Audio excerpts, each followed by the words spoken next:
¿Me escuchan? ¿Cómo le funciona esto a Madonna entonces? ¿Aló? ¿Funciona? Ahora sí. Sí, buenas tardes, mi nombre es José Vega. Les agradezco mucho a todos ustedes que se encuentren esta tarde aquí en esta conferencia sobre nanotecnología. Creo que la mayoría de ustedes son del colegio de secundaria del científico de Punta Arenas. ¿Ustedes? ¿Todos son del científico de Punta Arenas? Okay, pues bienvenidos acá a este estadio, ¿verdad? Es la primera vez que también yo estoy acá conociéndolo, tal vez algunos de ustedes ya lo conocen. Pero la verdad es que es una maravilla y nos impresiona este tipo de obras aquí en Costa Rica. El tema que voy a referir hoy en la tarde es un tema que es relativamente actual para nosotros los costarricenses y que es acerca sobre lo que es nanotecnología. En Costa Rica existen muchas instituciones que están relacionadas en el estudio de nanotecnología y que en los últimos 2 o 3 años han montado laboratorios de mucho interés para el estudio de nanotecnología, como el Instituto Tecnológico de Costa Rica. El Nanotec, a pesar de que termina como TEC, no pertenece al tecnológico. Una parte del Nanotec está vinculado con el tecnológico a través de lo que se conoce como el Consejo Nacional de Rectores, CONARE, al cual pertenece no solo el tecnológico, sino la Universidad de Costa Rica, la Universidad Nacional y la Universidad Estatal a Distancia. Bueno, el tema que voy a referir hoy es la vinculación de la nanotecnología en Costa Rica, lo que es decir, la parte de la naturaleza, y pues la relación que hay entre las universidades de la Nanotec e incluso algunos impactos que se han dado de desarrollo de nanotecnología a nivel mundial, que son de especial interés para nosotros y que ya algunos son de uso común aquí en Costa Rica. A mí me gusta siempre comenzar con esta caricatura para situar al espectador acerca de la relación que existe entre nanotecnología y el tamaño. Llega este señor a un laboratorio buscando laboratorios de nanotecnología y tristemente el científico le dice: usted se acaba de parar encima de él. En que lo ve con cara de tristeza, ¿verdad? Que probablemente se haya pagado en 10 o 15 millones de dólares. Bueno, así para situarlo un poco más en términos de lo que nosotros tenemos aquí incluso en sus manos, vemos que la nanotecnología ya es de uso común para ustedes. Aunque no lo crean, todos esos celulares, teléfonos, pantallas de cámaras fotográficas, las pantallas de los televisores que se ven ahí actualmente, todas son producto de la nanotecnología que se ha desarrollado en los últimos 15 o 20 años. Ven ustedes ya estos fotografías que yo tengo aquí ya son muy viejas, incluso son algunas obsoletas. Son modelos viejos del iPad, del iPod, etc. Probablemente los modelos que ustedes tengan sean mucho más modernos. Y no solamente se ha quedado en la parte de teléfonos o cámaras. Vemos que, por ejemplo, algunas empresas en Costa Rica han utilizado la palabra nano para sus productos. Aquí tenemos, por ejemplo,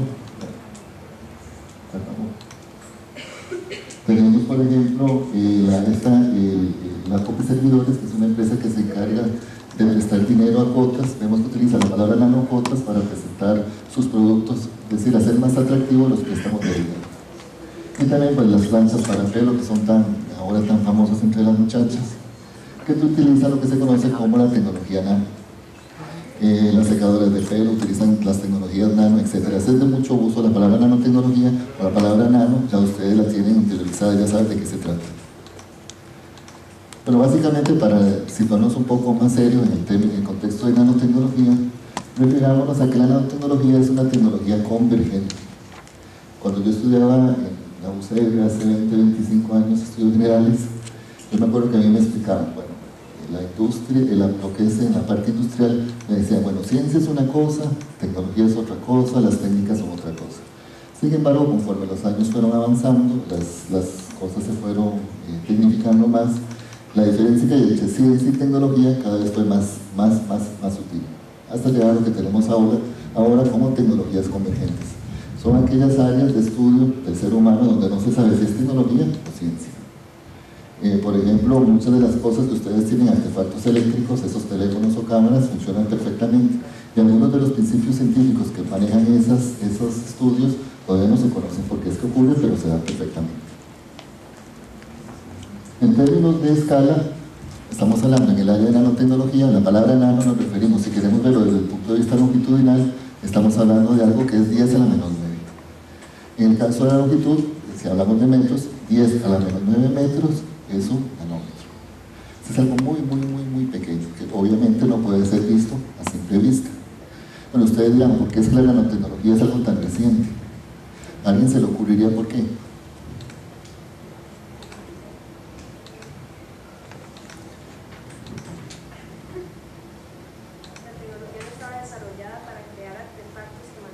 Exactamente, no era posible poder ver lo que estaba ocurriendo a una escala nanométrica porque efectivamente no existían los mecanismos para poder observar lo que estaba ocurriendo a esa escala tan pequeña. Los microscopios de fuerza atómica comenzaron a ser desarrollados en los años 80, es decir, hace 30 años, más de 30 años no podíamos ver ningún objeto a una escala menor de 10 a la menos 8, 10 a la menos 7. Y más recientemente tenemos equipos más modernos como los microscopios de fuerza atómica, los microscopios de transmisión, etcétera, los CEM-TEM, que son las siglas de estos equipos, que sí nos permiten ver y hacer estudios a esta escala. Y aquí tenemos otros ejemplos de tecnologías convergentes que también se les denomina una combinación sinérgica de varias áreas de estudio. Por ejemplo, si tenemos lo que es la combinación de biotecnología con biomedicina, estamos hablando de lo que actualmente se conoce como ingeniería genética. O por ejemplo, si combinamos lo que es la neurociencia cognitiva, podemos hacer un estudio, por ejemplo, de cromosomas con lo que se conoce como TICs o lo que está relacionado con computación y simulación, y obtener lo que se conoce en la actualidad procesos de simulación para poder explicar cosas a escala de no tener que llevarlas al laboratorio, sino a partir de modelos matemáticos obtener resultados de interés científico.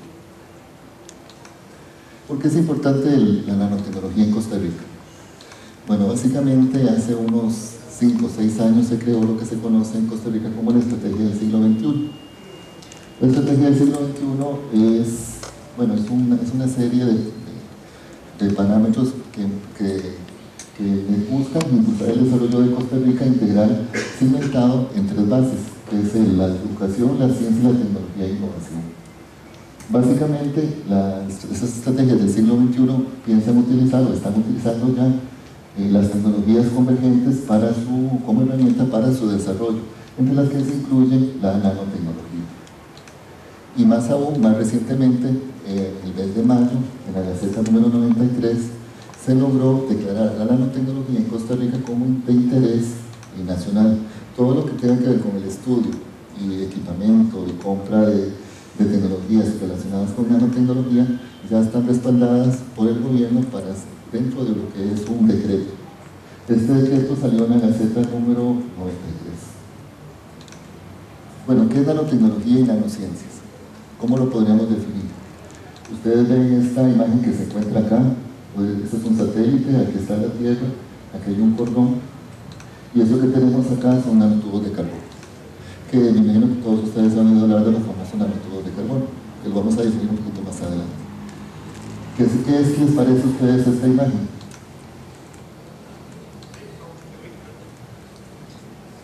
Pues parece la imagen de un libro de ciencia ficción. Sin embargo, si yo tengo un cordón conectado a un satélite desde la Tierra, a eso ya se le conoce como un elevador que conecta la Tierra con un satélite. Y en teoría es posible hacer eso ya empleando los nanotubos de carbono. Es decir, que en un futuro relativamente cercano sería posible mandar objetos y traer objetos de satélites que están alrededor de la Tierra sin tener que enviar cohetes, empleando obviamente las características y las propiedades que tienen los nanotubos de carbono, y no en ciencia ficción. Entonces, para poder definir lo que es nanotecnología es importante recurrir a algunos referentes históricos, como por ejemplo, realmente la nanotecnología es una combinación de distintas ciencias, ingenierías y tecnologías. Si en este momento ustedes me preguntaran, ¿existe un nanotecnólogo? ¿Ustedes qué me contestarían?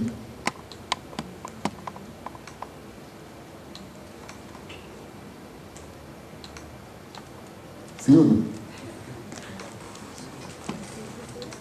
Si yo les digo a ustedes, yo soy nanotecnólogo, ¿qué me dirían ustedes? Obviamente que no existe, no se puede ser nanotecnólogo. Sin embargo, sí podemos emplear la nanotecnología desde un punto de vista. ¿Cuál punto de vista? El punto de vista que me dio mi profesión. Yo soy químico, entonces yo veo la nanotecnología desde el punto de vista químico. Bueno, entonces yo tengo un laboratorio de investigación y todos somos químicos en el laboratorio. ¿Será adecuado eso en un laboratorio de nanotecnología, que todos seamos químicos? Obviamente que no, ¿verdad? La riqueza de la nanotecnología es principalmente eso, es la conjunción de diversas carreras científicas, ingenierías, matemáticas, médicos, farmacéuticos, gente de información, etcétera, que puedan combinar todas esas ideas que tienen en su formación estructural, en su formación básica, para dar distintas visiones y juntarse para dar finalmente un veredicto sobre una aplicación dada. En ese caso, ese producto se denomina un producto de la nanotecnología. Y eso antes no se hacía. Imagínense ustedes tener un laboratorio, un físico y un químico juntos. Bueno, don Rafael, que lo tengo ahí atrás, imagino que es tener 3 físicos y 3 químicos trabajando juntos, imposible, hace 20 años. Pero en la actualidad eso no solo es necesario, sino es realmente una necesidad. Poder unir una serie de conocimientos desde diferentes puntos de vista para dar un producto final. Bueno, aquí también tenemos, bueno, incluye también el mejoramiento o nuevas propiedades de un determinado producto o material, nuevas aplicaciones y obviamente en una escala muy pequeña. Todos esos estudios se pueden hacer en la actualidad porque existen muchas herramientas que nos permiten estudiar las cosas a esa escala pequeña. Y aquí tenemos una comparativa de lo que ha pasado en los últimos años. Vemos, por ejemplo, allá en los años 70 los transistores que tenían los radios y los televisores, incluso de bulbos que todavía se utilizaban en blanco y negro. Me imagino que la mayoría de ustedes no los conoció y nunca los ha visto. Vemos que en esa época se hacían estudios en la escala entre 1 micra y 10 micras, que más o menos es el tamaño desde el punto de vista biológico de las células. Conforme fueron pasando los años, los estudios se hicieron a escala menores, ya en los años, a principios del siglo XXI, y estamos hablando del tamaño de los transistores, más o menos de unos 100 nanómetros. Ya se hablaba de computadoras de cierto nivel, como la Pentium 4, la Pentium 1, o las famosas aquellas, las XP4 y todas esas computadoras. ¿Sí me están escuchando? ¿Sí? ¿No se corta? Okay. Podemos ver que conforme fue pasando el tiempo, ya en la actualidad estamos en una escala que más o menos va entre 1 y 10 nanómetros. Cuando estamos hablando de nanotecnología nos referimos a estudios que la mayoría de las fuentes bibliográficas abarcan la nanotecnología entre 10, 15, 20 nanómetros hasta 200, 300 nanómetros. Otros estudios bibliográficos emplean hasta 400, 500 nanómetros, pero básicamente está entre 500 a 10 nanómetros. Y ya para definir esto del asunto de la nanotecnología, vemos que la nanotecnología consiste en modificar átomos o moléculas para fabricar productos. Obviamente esa es su finalidad. Trabaja obviamente a nivel atómico y molecular. Aquí hay una cosa muy interesante, que muchas de las reglas de la física y de la química no se aplican a esta escala. Por ejemplo, ustedes pueden destapar como un frasco de sílice, SiO2, pirogénico, nanopirogénico, a escala muy pequeñita, y ustedes ven que el sólido comienza a subir y a flotar en el aire. Es decir, que prácticamente es un sólido que no tiene densidad. Ustedes saben que no es posible que un sólido no tenga densidad desde el punto de vista físico. Entonces es cuando comenzamos a topar con ciertas dificultades en utilizar las reglas de la física o las teorías de la física y de la química para explicar los fenómenos a una escala nanométrica. Eso lo hace no solo difícil, sino interesante. Y es por eso es que les digo que muchos de los aparatos que ustedes tienen funcionan, pero no se sabe por qué funcionan. Pero funcionan maravillosamente y se venden muy bien. También entonces características como el color, la fuerza y la conductividad y reactividad pueden diferir sustancialmente entre la nanoescala y lo macro. Y muchas de esas cosas no se pueden explicar por qué ocurre. Y una cosa muy importante es definir en este momento qué representa para la humanidad la nanotecnología. Y por eso es que todos estamos acá. Si nos vamos a siglos pasados, vemos allá entre 1700 y 1800 la primera revolución importante, la revolución de los textiles, como fueron pasando los años, y tenemos la revolución de los ferrocarriles, la de los automóviles entre 1913 a 1970, la más reciente, de la revolución de las computadoras, que es lo que tenemos en este momento, y aquí se está comenzando a dar la famosa revolución de la nanotecnología. Vean que el principal repunte se va a dar dentro de unos 10 o 15 años, todavía no hemos llegado ni siquiera al primer fenómeno importante que diga que la nanotecnología es algo maravilloso. Y aún así, en este momento hay cosas que uno se queda con la boca abierta, que vamos a ver más adelante. Y vean que no es mentira lo que les digo. En este gráfico un poquito viejo vemos cómo han ido aumentando las patentes en nanotecnología. Hace unos 20 años prácticamente eran nulas, y vean cómo se ha multiplicado la cantidad de patentes para el año 2005. Probablemente para el año 2010 sea el doble de lo que tenemos acá. Recuerden que las patentes para los que no saben qué es la palabra patente, más o menos es el reflejo de la ciencia aplicada a un producto tecnológico que se patenta en un determinado país para obtener un objeto o un proceso químico o físico para obtener algún producto de interés económico. Y realmente uno podría pensar, bueno, esto de la nanotecnología es algo reciente. Sin embargo, si nos vamos un poquito al pasado, vemos que para finales de los 50, principios de los 60, el que se conoce como el padre de la nanotecnología es el físico Richard Feynman, que ganó un premio Nobel no por nanotecnología, sino también por un trabajo en termodinámica, ganó un premio Nobel. Él en ese momento, en un libro que él publicó que se denomina El cuerpo hay suficiente fondo, él ya visualizaba qué es lo que pasaría si nosotros tomamos una parte de una molécula, la cortamos y la colocamos en otro lugar. Y eso es posible hacerlo ahora. De hecho, nosotros tenemos en el Nanotec, que es el laboratorio que yo dirijo, el Laboratorio Nacional de Nanotecnología, un equipo, un microscopio de fuerza atómica que me permitiría cortar una molécula, tomar esa parte y colocarla en otro, para hacer un estudio de X dado, por ejemplo, en una molécula de ADN. Y si nos vamos un poquito más atrás todavía, vemos por ejemplo, en la Edad Media, ya los alquimistas, o lo previo a lo que fueron lo que son los químicos en la actualidad, que se denominaban alquimistas, teníamos ya algunas aplicaciones de nanotecnología. Ellos sabían que si ellos tomaban láminas de oro y las pulverizaban hasta un cierto tamaño, el color que obtenían al mezclarlo con el vidrio era un color que se denominaba color rubí, que es este rojo de los vitrales. Cuando no hacían bien esa mezcla o no pulverizaban bien, no se obtenía ese color. Y eso se sabe que ese es un producto de la nanotecnología debido a la acumulación de 100 átomos de oro, que más o menos equivale a unos entre 5 y 30 nanómetros. Y a ese tamaño, el oro produce una coloración roja en esa mezcla con vidrio. Entonces, básicamente, en este esquema le resumo lo que es nanotecnología. Es el estudio, diseño, creación y manipulación, obviamente que bien entendida, a una escala de 10 a la menos 9, es decir, nanoescala de la materia. Eso es básicamente la definición de nanotecnología. Y también, como todo en la vida se clasifica, en este caso tenemos una clasificación basada en este caso la humedad, si es nanotecnología seca o si es computacional. Cuando estamos hablando de nanotecnología húmeda, hablamos de material genético, lo que son el estudio de las membranas a esa escala, o componentes celulares. En el caso de la escala seca, estamos hablando ya hacia materiales, carbón, silicio, compuestos químicos, mezclas de materiales a esa escala. Y por último, estamos hablando del modelado de la simulación en la nanotecnología computacional. Obviamente que los laboratorios se dedican a una combinación de estos tres tipos de nanotecnología. Y aquí tenemos más o menos la curva de desarrollo en la actualidad de la nanotecnología. Si nosotros nos vemos entre el 59, que Richard Feynman dijo eso, su famosa frase, al que se le conoce como el padre de la nanotecnología, y lo comparamos en la actualidad, vemos que es apenas mínimo el salto que se ha dado, a pesar que entre el 60 y en la actualidad se descubrieron los principales objetos que se emplean para estudiar la nanotecnología, que es el microscopio de scanning tunnel y el microscopio de fuerza atómica. Vean que aún no tenemos ese famoso despegue. Hay mucho que ver todavía y va a ser en poco tiempo. No crean que va a pasar 50 años para ver los mejores productos de la nanotecnología y bien pronto.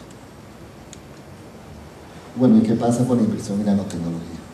Bueno, afortunadamente la nanotecnología en los últimos 10-15 años han tenido una fuerte inversión.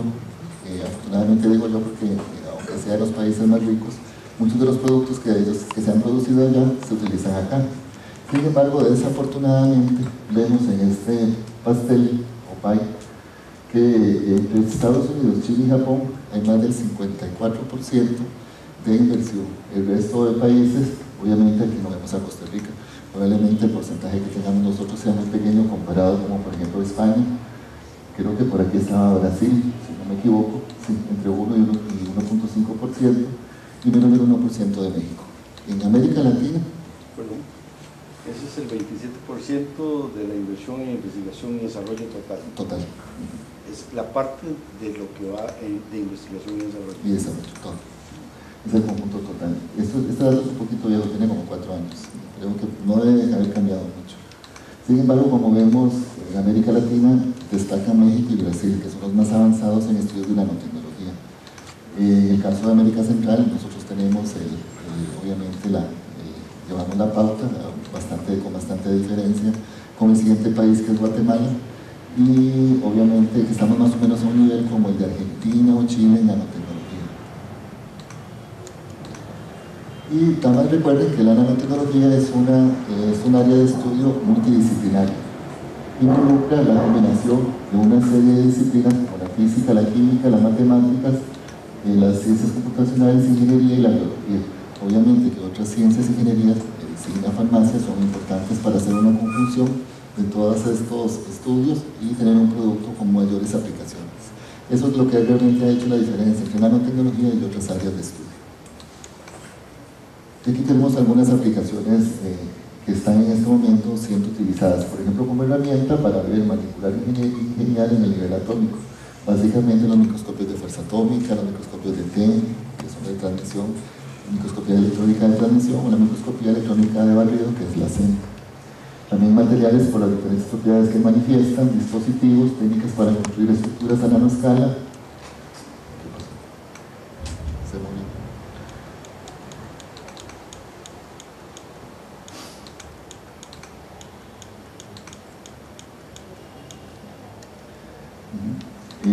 También tecnología electrónica de información, ciencias de la vida, que es la habilidad para trabajar a esa escala, sistemas biológicos, y también lo que es la parte de energía, procesos, medio ambiente, etc. Sobre todo relacionado mucho con nanocatalizadores y fuentes energéticas más limpias. Entonces, antes de continuar con algunas de las aplicaciones más significativas, vamos a quedar aquí diciendo que la nanociencia se dedica al estudio de las propiedades de los objetos y fenómenos a la escala nanométrica, mientras que la nanotecnología trata de la manipulación controlada y producción de objetos materiales, instrumentos, estructuras y sistemas a dicha escala. Entonces, antes de continuar, les voy a hacer una pregunta. Bueno, estoy dando una conferencia de nanotecnología, porque no estoy hablando de nanociencia. Es más, ¿ustedes escuchan hablar de nanociencia?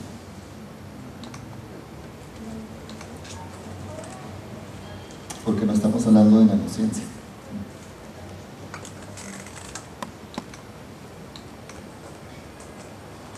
Alguien que se le ocurra, si algo que sea...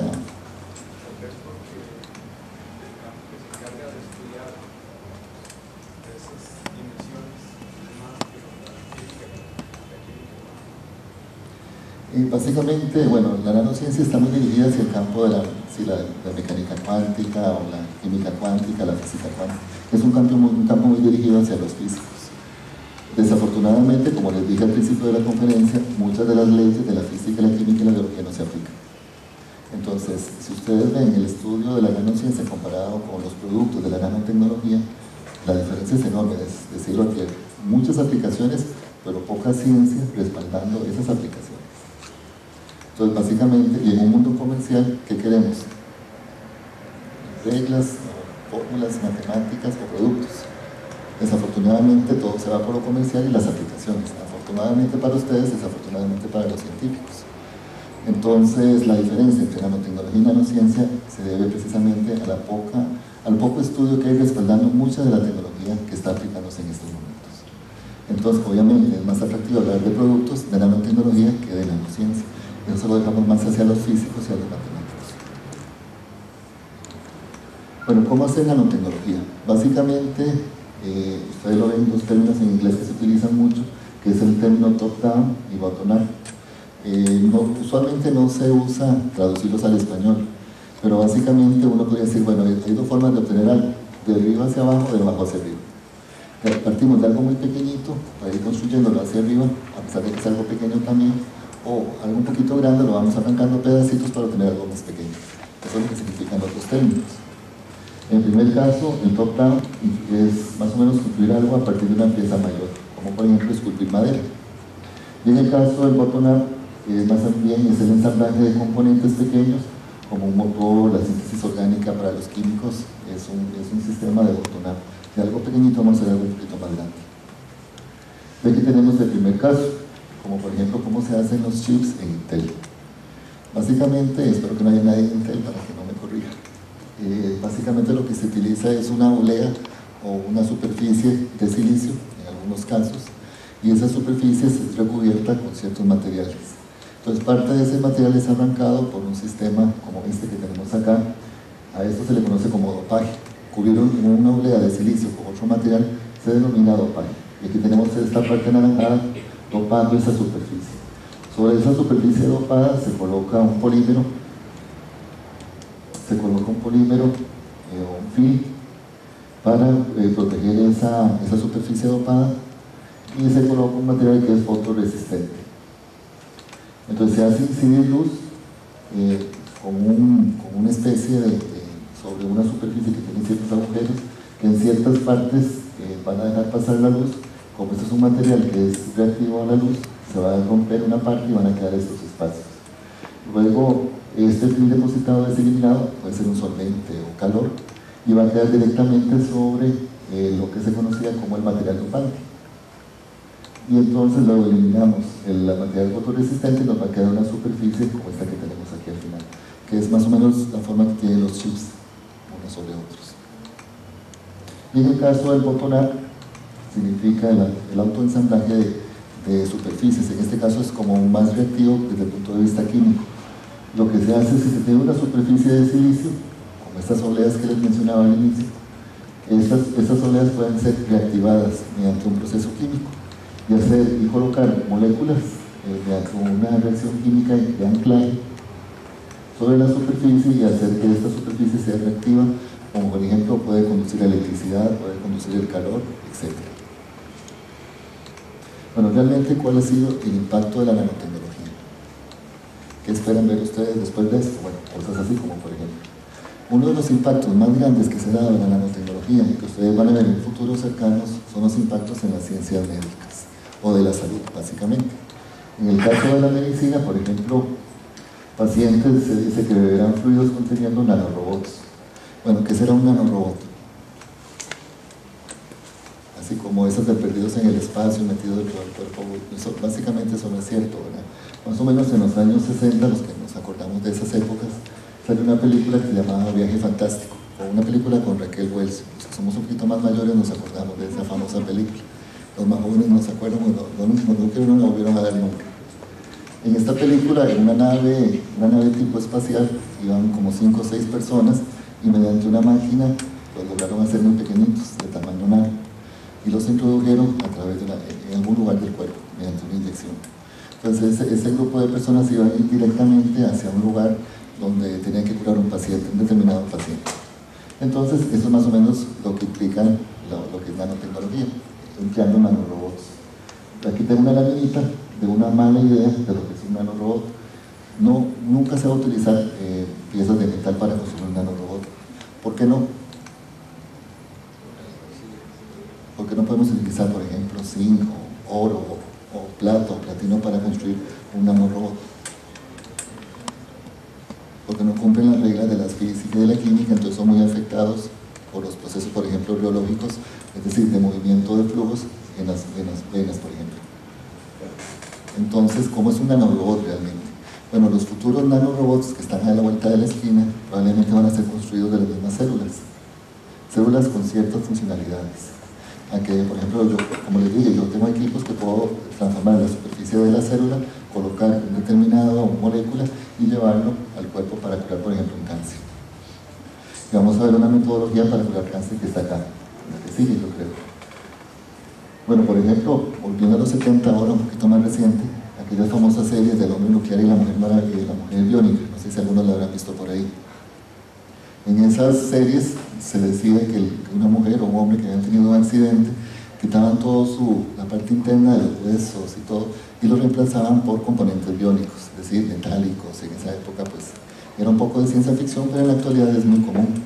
Por ejemplo, tanto así como por ejemplo a esta niña de Estados Unidos perdió el rostro hace unos 15 años y mediante técnicas de nanocirugía logró poder recuperar un rostro que obviamente no será el más perfecto, pero al no tener nada, pues es bastante el avance que se ha dado en este tipo de nanocirugías plásticas.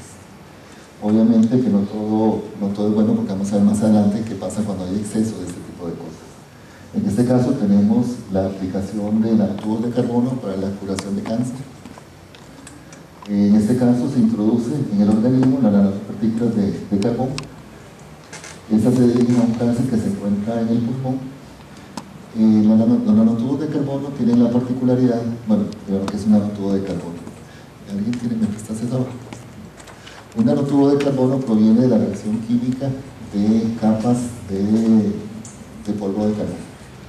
Básicamente, el polvo de carbón en muchos de esos casos está constituido por láminas de grafeno que se encuentran en el grafito. ¿Qué es el grafito? Bueno, eso es lo que ustedes utilizan para escribir, lo que viene dentro de los lápices. Eso es grafito. El grafito puede ser separado en láminas de grafeno y vamos a decir que esto es una lámina de esas de grafeno. Entonces, si yo a esto le doy suficiente energía, ¿qué puede ocurrir? Que esto se comienza a acercar y reacciona químicamente y obtenemos un nanotubo de carbono. El nanotubo de carbono solo está constituido de átomos de carbono en forma hexagonal, entonces es como una pajilla. Entonces ese átomo de carbono o los átomos de carbono de la superficie yo los puedo hacer reaccionar con otras moléculas y esa molécula puede tener mucha afinidad, esa que estoy colocando nueva, con los tumores. Entonces si yo le coloco moléculas alrededor de este átomo, esta nanotubo de carbono, cosas que le gustan mucho, acercárselas a los tumores, bueno, se van a ir a pegar el tumor. ¿Y qué es la ventaja de esto? Bueno, que yo puedo calentar el nanotubo de carbono más o menos a 50 grados centígrados, que es una temperatura que el cuerpo humano puede soportar, y esto comienza a vibrar junto con el tumor y lo destruye. Y es una técnica que ya se está aplicando en muchos países, en Estados Unidos, en Brasil, para curar diferentes tipos de tumores. Sí, es muy fácil, es una técnica muy fácil, y vean que está muy relacionada al desarrollo de la nanotecnología. Gracias. Después de que se ha hecho el tratamiento, pues fácilmente se extraen las nanopartículas del organismo. Bueno, aquí están los extremos de la nanocirugía. Vean, esa señora era una famosa actriz de los años 70, sin embargo se hizo adicta a las nanocirugías y vean cómo fue cambiando hasta el último lámina que tengo ella de 2008. Es conocida como la mujer gato, creo que a ella le gusta ser así, según las entrevistas que le han hecho. Y alguien pues más conocido por ustedes, el famoso Michael Jackson, ¿verdad? Que no tenía nariz, precisamente por los excesos de la nanocirugía. Y obviamente también están las partes buenas, como les mencionaba antes, de las nanocirugías, gente que las haya aplicado, por ejemplo, la que fuera una candidata a ser presidenta en Estados Unidos, Hillary Clinton, pues aplicó un poco de nanocirugía en el rostro para lucir un poco más fresca, un poquito más joven. Y le funcionó, no para quedar, pero por lo menos para verse mejor. Bueno, aquí no hay palabras, ¿verdad? Y luego por aquí, lo que son, por ejemplo, el Botox. El producto de Botox es producto de la nanotecnología también. Ustedes lo oyen mencionar, pero no lo relacionan con nanotecnología, pero básicamente es un producto de la nanotecnología. Vean que bien aplicado es posible pues, mejorar un poco la apariencia aún en personas relativamente jóvenes. O aquí tenemos otros avances, por ejemplo, en biomateriales novedosos para ortopedia e ingeniería supramolecular de tejidos, implantes, nadohidroxiapatitas, por ejemplo, los implantes de cadera. Recuerden que hace unos 20 o 30 años, cuando una persona mayor ya digo 60 para arriba, se caía y se quebraba la cadera, probablemente la muerte segura, casi todo el mundo se moría. Sin embargo, en la actualidad, una persona es operada de un implante de cadera y el día siguiente está caminando. Increíble, es una cosa increíble. Y sin embargo, es producto de la nanotecnología, precisamente por este tipo de materiales relacionados con la química supramolecular de tejidos. También las nanopartículas de silicio, nanolápices para sensores moleculares, etc. Por ejemplo, esta empresa en Estados Unidos mejoró mucho. Ustedes no sé si se acuerdan de las papas fritas de hace unos 15 años. Ustedes abrían un paquete de papas fritas, si no estaban suaves, estaban feas, pasadas, no estaban tostadas. La calidad de las papas fritas era muy variable. Sin embargo, ustedes abren ahora un paquete de papas tostadas y se lo terminan de comer en el mismo momento, ¿verdad? Porque primero todas son iguales siempre, todas están frescas y crujientes. y es que precisamente ellos están utilizando desde hace unos años para acá un sistema de nanotecnología que mejoró la pulverización de las gotas de aceite durante el proceso de enfriamiento de las patatas para mejorar su calidad, y todo esto es nanotecnología. Por ejemplo, en países como Holanda, en Europa, ya se utilizan sistemas para determinar si un vegetal está en buen o mal estado. Vean que a veces las fechas de caducidad no son las más adecuadas cuando compramos, por ejemplo, una bolsa de repollo picado. La abrimos en la casa y ya huele mal, a pesar de que le faltan 5 días para vencerse. Ya hay sistemas que están colocados sobre la bolsa de estos vegetales que me dicen si está o no realmente el material contaminado o en mal estado. Entonces no es por fecha, sino por lo que estoy viendo yo en esa laminita, que es producto de la nanotecnología, que se conocen como nanobiosensores. Y tenemos otros impactos, por ejemplo, supercomputadoras en su mano. Todas esas computadoras pequeñitas, los famosos iPad más recientes, son productos todos de nanotecnología. También motores más delgados, las bombas giroscópicas y acelerómetros, sensores químicos y biológicos, nanocompuestos, productos de la química, mezclas de nuevos materiales que son producto de la nanotecnología. Las nuevas pinturas, por ejemplo. Los famosos, cada vez que son más baratas, cómodas, y ya uno no sabe qué hacer con esas fotografías de 15 megapíxeles, ni siquiera las pueden mandar uno por internet porque son muy pesadas. Y todo eso son productos de la nanotecnología, obviamente que es un extremo, ¿verdad? ¿Para qué queremos una foto sino de ese tamaño o de esa calidad si no somos fotógrafos o no nos dedicamos a hacer póster? Entonces uno es cuando uno tiene que sopesar si realmente un iPad me va a funcionar. Se los digo porque yo compré un iPad hace 3 meses y no sé qué hacer con él. Era muy bonito, era nanotecnología, muy emocionante, 2 días pasando documentos y luego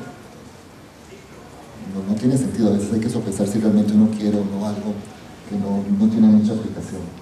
También, mejores técnicas fotovoltaicas en pilas, materiales más ligeros y fuertes, envolturas inteligentes como las que mencionaba antes de los nanobiosensores, y tecnologías visuales como mejores pantallas para televisores, que son más ligeras, finas y flexibles. No sé si ustedes han visto en Vértigo, en Multiplaza, algunos que hayan ido por ahí, hay una pantalla de televisor pegada en esta tienda de discos.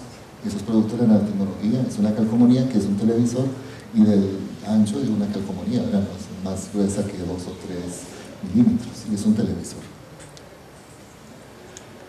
Y aquí tenemos otros avances de lo que se conoce como, por ejemplo, el laboratorio ONACHIP, que es el manejo, mezclado, dilución, electroforesis y separación cromatográfica en esto que ustedes ven.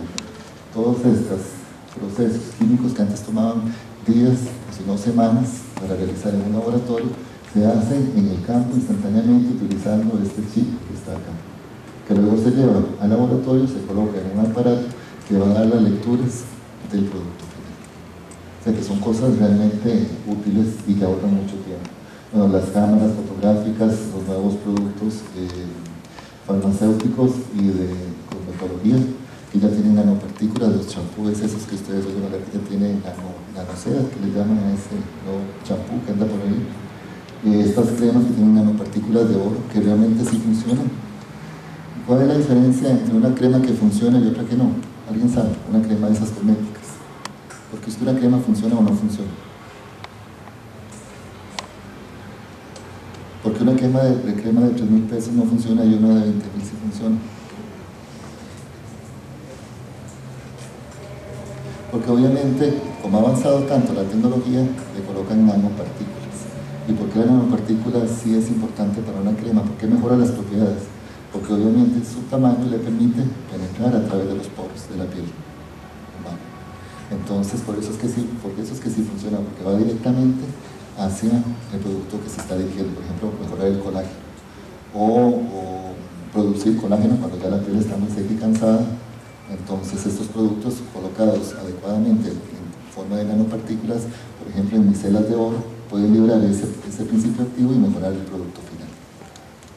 Aquí tenemos otros productos. Voy a saltarme un poquito de esto para caer en esta otra, para preguntarles por qué es importante la nanotecnología en países en vías de desarrollo. ¿Por qué es importante que Costa Rica haga nanotecnología? Porque hay universidades como el Tecnológico, la UNA, la UCR interesadas en formar gente en nanotecnología, y tener propios laboratorios de investigación. Impulsar el mercado, crear fuentes de trabajo. Exactamente. Y la tercera y la más importante es no quedarnos atrás comprando tecnología obsoleta. ¿Qué es lo que ha pasado en el pasado, valga la redundancia? Ahora tal vez no está marcado como hace 10 o 15 años, cuando llegó aquí la primera cámara fotográfica, esta la de que traía la pantallita por detrás, bueno, que era grande. Eso en Estados Unidos había sido obsoleto 2 años atrás. Ya nadie lo compraba, ¿no? ¿Y por qué lo trajeron acá? Porque aquí sí lo íbamos a comprar. Entonces, ¿qué queremos? ¿Por qué queremos hacer nanotecnología? Para no quedarnos atrás. Y es muy importante, no solo no quedarnos atrás, sino hacer estudios en nichos de mercado.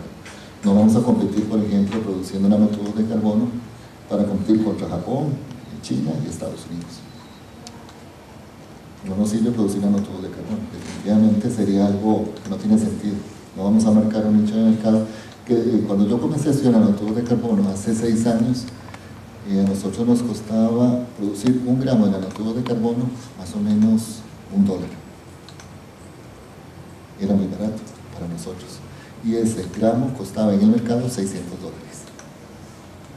O sea que la ganancia era $599. Era muy bueno. En este momento ya no cuesta 600, sino 200. Y aún así la ganancia estaría buena. Pero cuando eso se termine de desarrollar en Costa Rica y hay una planta de producción de nanotubos de carbono, eso va a costar $0.50. Entonces, lo importante para Costa Rica es abarcar nichos de mercado, productos que van a ser únicos, que son productos de la biodiversidad del país. Entonces es importante por eso, cuando hablamos de nanotecnología, que en Costa Rica se haga así, pero con productos que tengan interés mundial desde el punto de vista no solo económico, sino de desarrollo. Bueno, ¿qué es lo que hay en Centroamérica y específicamente en Costa Rica? Bueno, si vemos aquí en el mapa, básicamente la nanotecnología se realiza en Costa Rica.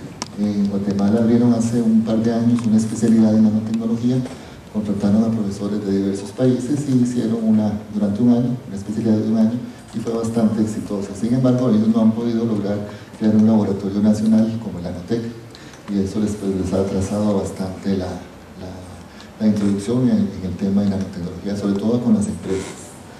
Y el resto de países, pues básicamente lo que están es incorporados a redes de nanotecnología mundiales. El año pasado en Costa Rica nosotros, junto con la Universidad Nacional, se organizó el primer Congreso Nacional de Nanotecnología y el primer Congreso Centroamericano de Nanotecnología.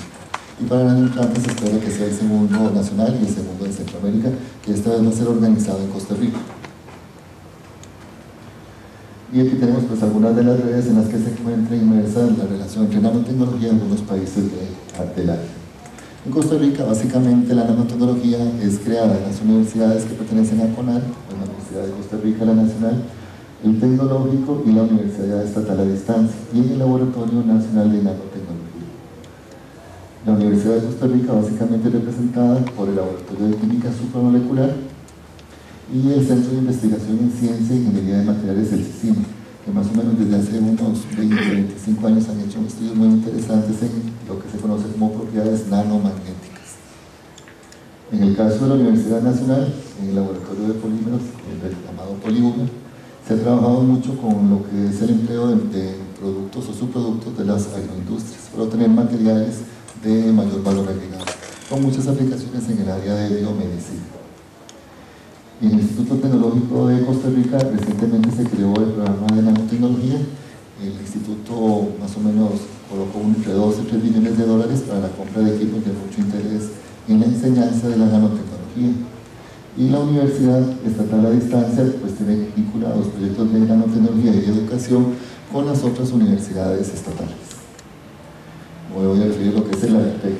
El Nanotec pertenece a lo que se conoce como el Centro Nacional de Alta Tecnología, el CENAL, que a su vez pertenece al Consejo Nacional de Rectores que les mencioné al inicio. El Consejo Nacional de Rectores está conformado o está dirigido por cada uno de los 4 rectores de las 4 universidades estatales. Y aquí vemos pues, dónde se encuentra. Esto más o menos está como a 1,5 kilómetros por el Boulevard de Romoser, cercano al aeropuerto Tobías Bolaños, y es el edificio que antes ocupaba la Agencia Internacional de Desarrollo de los Estados Unidos, el AID Internacional. El SENAC fue creado en el 99 y estas son algunas de sus actividades de capacitación, investigación y servicios en ciencia y tecnología. Y aquí vemos su organigrama y uno de sus principales consejos es el Consejo Asesor Internacional, donde ustedes pueden reconocer a 2 o 3 personas que son bastante conocidas en el país por sus labores, como el doctor Franklin Chandías, el doctor Samuel Stuck, que ha dado algunas conferencias recientemente sobre nanotecnología en el país, y pues Janet Benavides, que también trabajó en la NASA, que es la precursora del estudio de nanotubos de carbono en esta institución. El SENAC está conformada por 6 áreas de investigación importantes. A nosotros por el momento nos interesa hablar un poquito sobre lo que es ciencia y ingeniería de materiales, donde fue creado el ANOTEC en el 2004. El ANOTEC inició sus funciones en el 2006 y tiene una superficie de más o menos unos 300 metros cuadrados, con una inversión inicial en aquella época de $50.000. Y básicamente posee un cuarto limpio con condiciones especiales para la obtención de materiales de características avanzadas. Y estos son los objetivos: investigar en estas áreas de nanotecnología, servir de centro de laboratorio para la formación en nanotecnología en colaboración con instituciones y programas académicos, y también establecer alianzas estratégicas con industrias o personas interesadas en la aplicación de estas tecnologías actuales. Vean que el equipo está conformado, el equipo de trabajo está conformado por personas de diferentes áreas de investigación, todas ellas graduadas de las universidades estatales, del Tecnológico, la UNA y la UCE. Tenemos químicos, gente que ha trabajado en nanobiotecnología, el físico, laboratoristas químicos, ingenieros eléctricos, ingenieros en materiales, gente de enseñanza de la química, etc. Y tenemos 5 áreas de investigación: el área de nanobiotecnología, donde hemos trabajado con cromosomas, diferenciación cromosomal mediante técnicas de microscopía de fuerza atómica. Hemos trabajado con nanotubos de carbono funcionalizados con proteínas y vesículas, nanopartículas de oro, etc. También en la parte de química supermolecular de materiales hemos hecho trabajos con nanotubos de carbono, silicio, sílica, etc. También en procesos de simulación y supercómputo, en física con microscopía de fuerza atómica, y también en educación, donde estamos trabajando con gente de las Olimpiadas de Química, y también en un proyecto de búsqueda de talentos. Eso es parte de los equipos que tenemos en el laboratorio. Microscopio de fuerza atómica, que básicamente es este pequeñito que está acá, conectado a un sistema de cómputo y un transductor. Ese es el equipo para producir nanotubos de carbono. ¿Qué les recuerda esto? ¿Qué será esto? Una olla de tamales. Y esto es una soldadora. Vean que para producir nanotubos de carbono no se necesita un equipo especializado. Es algo muy barato, y les voy a contar una anécdota de esto.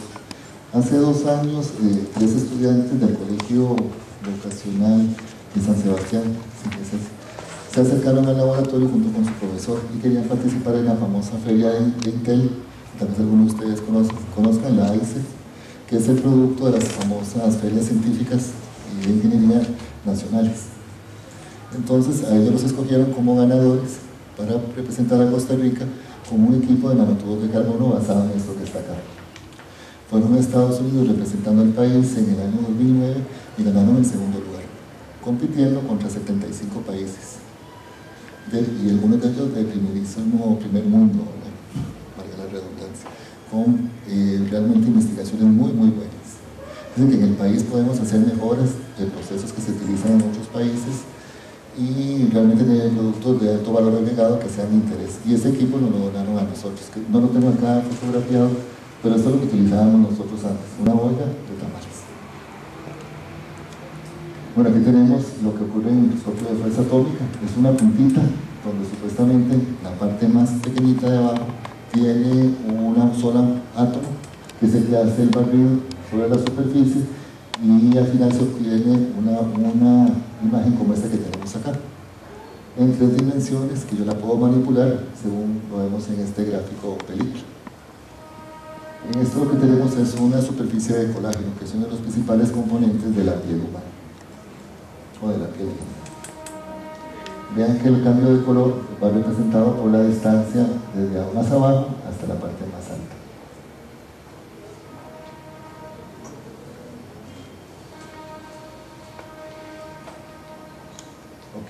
También a partir de ese esquema podemos obtener información como este gráfico de alturas contra distancia y ver cuánto representa esta rugosidad en la superficie de esas moléculas.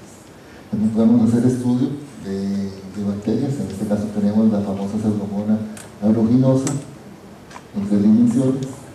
Hacer estudios, por ejemplo, de calentamiento de plásticos para estudiar propiedades, como por ejemplo si se rompe antes o después al aplicar un esfuerzo sobre una superficie plástica, etc.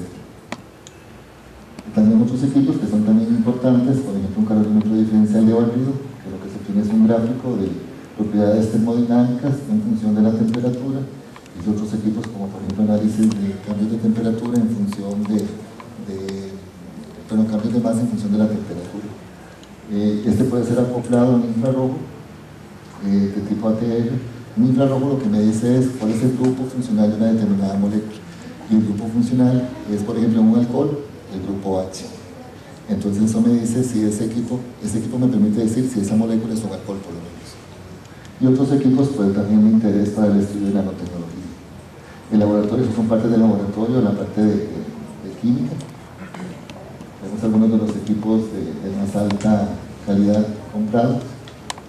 Bueno, ¿quiénes tienen acceso a estos equipos? Bueno, básicamente las universidades con proyectos que financian su uso, industrias de alta tecnología nacionales o extranjeras, instancias de gobierno, centros de investigación, universidades extranjeras, gobiernos extranjeros, otros organismos interesados. Todo esto se permite siempre y cuando la persona que va a trabajar en el laboratorio siga con las normas y reglamentos establecidos. Todo lo que se hace en el laboratorio está enmarcado en lo que se conoce el Plan Estratégico de Desarrollo 2006, o ahora es 2010-2015.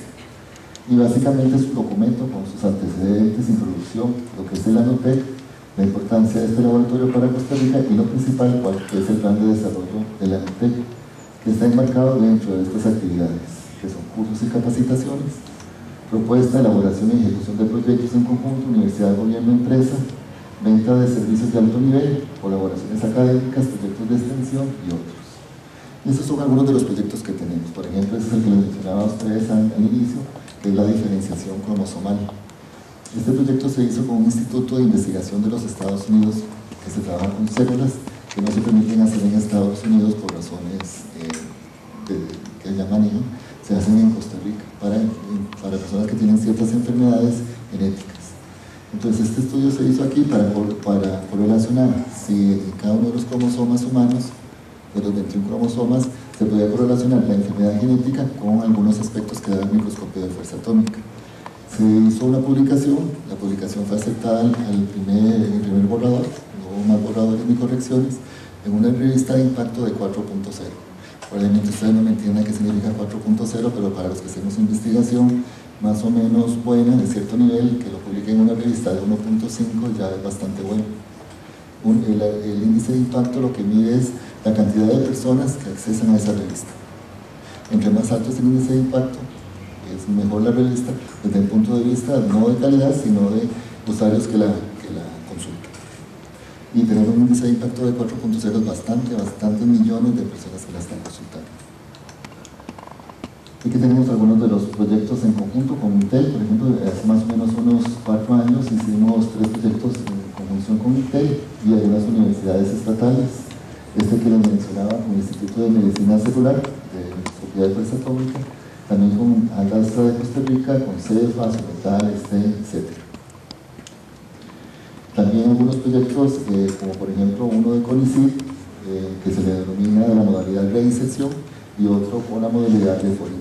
Este último fue muy interesante porque nos permitió terminar de establecer la metodología de obtención de nanotubos de carbono estudiando las variables más difíciles de controlar.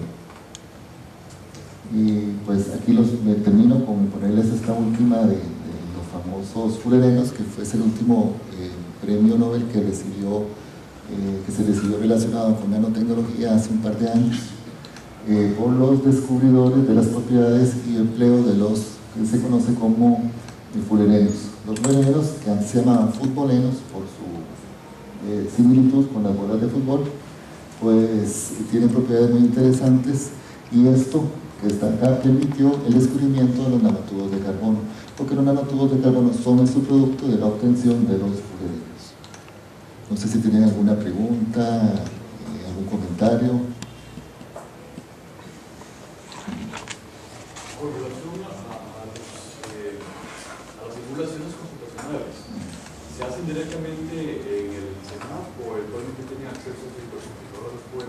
Bueno, tenemos tres modalidades. Si la simulación no es muy complicada, lo hacemos con lo que tenemos en el CENAR, digamos que es una red de computadoras establecidas para hacer simulación con una alta capacidad.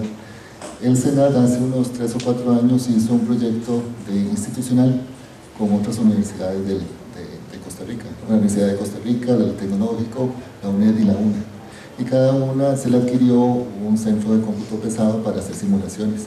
Y se puede conectar los 4 centros junto con el CENAR para aumentar la capacidad de la simulación. Y si necesitamos más, podemos conectarnos con un centro en Estados Unidos para mejorar. Pero todo es por tiempo y capacidad de cálculo para hacer la simulación. ¿Un caso o ejemplo de aplicación en Costa Rica?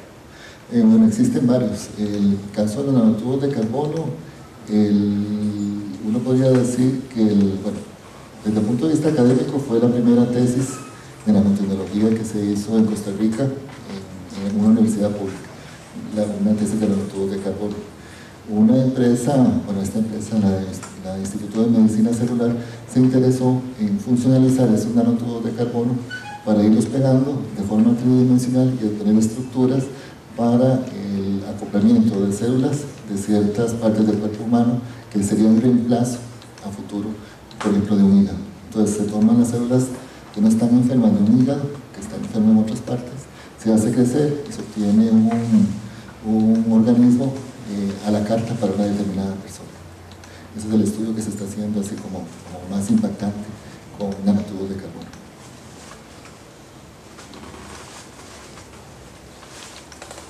El futuro terapéutico de la nanotecnología en medicina es realmente lo más impresionante. Es un horizonte incalculable. Se ha cuestionado en algún momento las reacciones a cuerpo extraño por los tubos de carbono. ¿Qué opinión le merece a usted eso respecto a la reacción a cuerpo extraño que podrían tener los seres vivos? Claro. Casi siempre cuando hablo de nanotubos de carbono solo digo lo bueno. Básicamente, y falta mucho por hacer, por ejemplo, tener un área de desarrollo de nanoseguridad que no tenemos en Costa Rica. Sí hay bibliografía referente a la posible toxicidad de los nanotubos de carbono. Recordemos que se asocia ciertas formas del carbono, alotrópicas del carbono, con crecimiento de tumores también. Y de hecho, pues hace unos años se pensaba que podían ser nanotubos de carbono. Sin embargo, todavía no se ha demostrado a ciencia cierta si son los nanotubos de carbono los responsables, y sin embargo, pues los estudios que se han hecho más bien es para atacar células cancerígenas. Que son estudios como contradictorios, ¿verdad? En unos casos funciona para curar y en otros podría ser causa de un tumor. Gracias.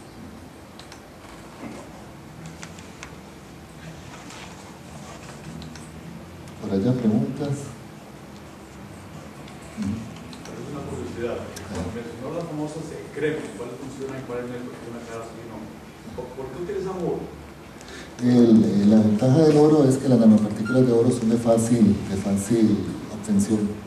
Las de plata también, pero las de plata tienen un fin más terapéutico como bactericidas y esas cosas. Y las de oro tienen la particularidad de que cuando se forma la micela, que no es una partícula de oro que va ahí, que va a funcionar perfectamente. Cuando uno habla de partículas, que es una partícula que está rodeada de otras cosas, que son los productos que van a atacar, queratinas y estas cosas, va a estar rodeada de otra capa de oro. Entonces directamente el potencial químico que hay en la piel atrae fácilmente a las partículas de oro. Es por un potencial químico. Y además el oro es antiinflamatorio. Antiinflamatorio, sí. Favorece mucho los procesos de cicatrización y eso.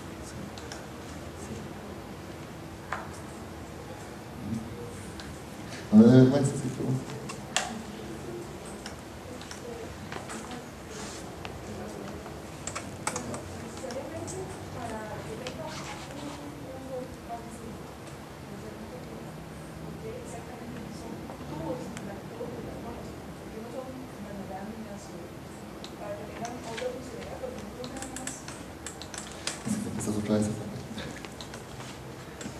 Bueno, se pueden usar, obviamente las nanoláminas tienen algunas aplicaciones. De hecho hay una química, la química del grafeno, que está relacionada con la nanotecnología que se emplean para ciertas cosas. Está bien. Con la ventaja que tiene el nanotubo de carbono es que yo lo hice para acá nada más, ¿no? Esto es un nanotube de carbono con propiedades físicas y químicas únicas. Sin embargo, el grafeno también puede hacer esto. Este es otro nanotube de carbono con propiedades físicas y químicas diferentes a este. Y este otro nanotube de carbono también puede darse. Y tienen propiedades físicas y químicas diferentes. Entonces estamos hablando de tres tipos de nanotubos de carbono al menos, y todas las variantes que hay entre estas tres, que tienen varias características. Todos conducen diferente.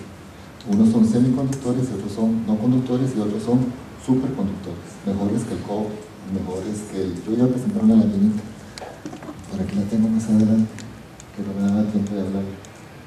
¿Qué es esto? Son las características que tienen los nanotubos de carbono. Una de las más impactantes, por ejemplo, es que es 1000 veces.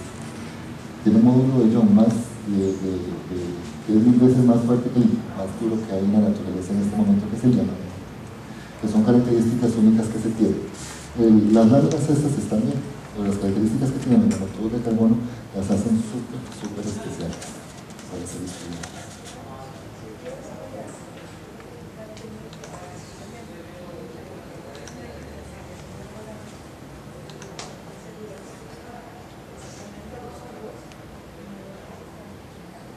No son tan funcionales. Entonces lo que pasa es que entre la superficie tienes átomos de carbono, y estos átomos de carbono los puedes hacer reaccionar, a veces tienen grupos OH, dependiendo de la fuente que utilizaste, y ese grupo OH lo puedes hacer reaccionar con otras moléculas que se hacen que esto sea de interés.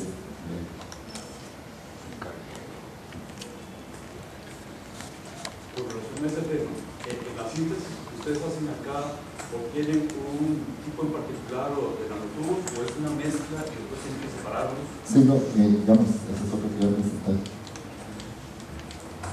Los nanotubos de carbono pueden ser de tres tipos. Estos que están acá, que es como una pajilla que se conocen de monocapa abiertos por los dos lados, que son estos que están acá. Bajo ciertas condiciones puede estar tapado de un lado, y se conocen como nanotubos de carbono de monocapa semicerrados, y en algunos casos que se conocen de multicapa, que son nanotubos dentro de otros nanotubos. Entonces, dependiendo del método que yo utilice, voy a tener mezclas de los tres o solamente uno. En el laboratorio de acá lo que hacemos es solamente una monocapa abierta por los dos lados, por la metodología que estamos empleando. Sin embargo, sí, hay que controlar algunas variables para mejorar sobre todo la limpieza final y la purificación del material. ¿Más preguntas? Pues muchas gracias a todos por estar acá y